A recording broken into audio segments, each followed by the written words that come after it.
You remember that when Corona landed in Kenya, there were those who braced themselves for impact, but a majority was skeptical about the warning. The common question was if you know someone who has Corona.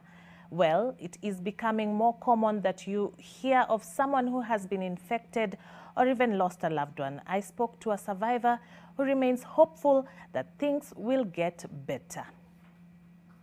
When COVID hit the country 6 months ago, it seemed as though it was a distant problem affecting distant people. Slowly, the numbers increased and the problem got closer and closer.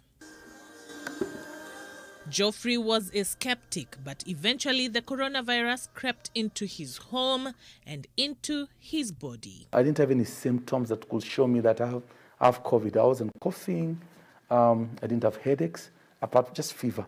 My appetite was super. I could eat, I didn't have any other stuff.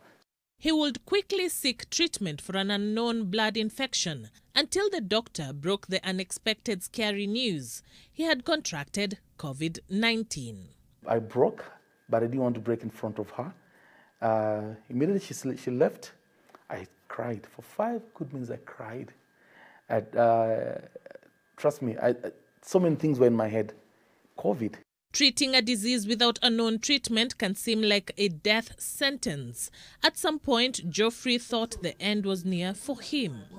I lost my breath one of the night. I went to the toilet and then coming out, I wasn't able to breathe.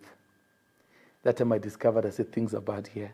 So that's the time the hospital decided to put me on oxygen. And then later on they told me I have severe pneumonia.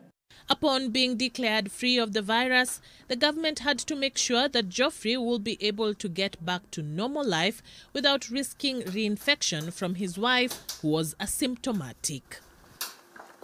When I came home, Sylvia had already prepared the other bedroom for me. So for the first 1 week, I slept in the second bedroom. My wife was in our master bedroom, and she was on mask throughout. For me, I didn't wear a mask, but for her, she was on mask throughout. She had to use gloves all the time when she cleaned the house. We always sit on the same seat when you're watching TV. This now was her seat. The other sofa seat was mine. There was some adjustments to make in how the household was ran. Social distancing between loved ones. Food preparation required protective gear, and sanitation was taken much seriously than before. Around his house, the evidence of equipment he used in his recovery journey. Breathing exercises helped increase his lung capacity and performance. While he makes it seem easy, Geoffrey tells me that when he was sick, the breathing exercises were not as easy as it looks. He faced a bit of the stigma, but not as bad as others have encountered. Some of our friends, I can tell from their body language, even from the communication on the phone, some are scared. So I don't know about people inviting us to their homes very soon. Geoffrey is, however, encouraged by the dwindling number of people infected every day. He tells us that though things may never completely go back to normal, better days lie ahead.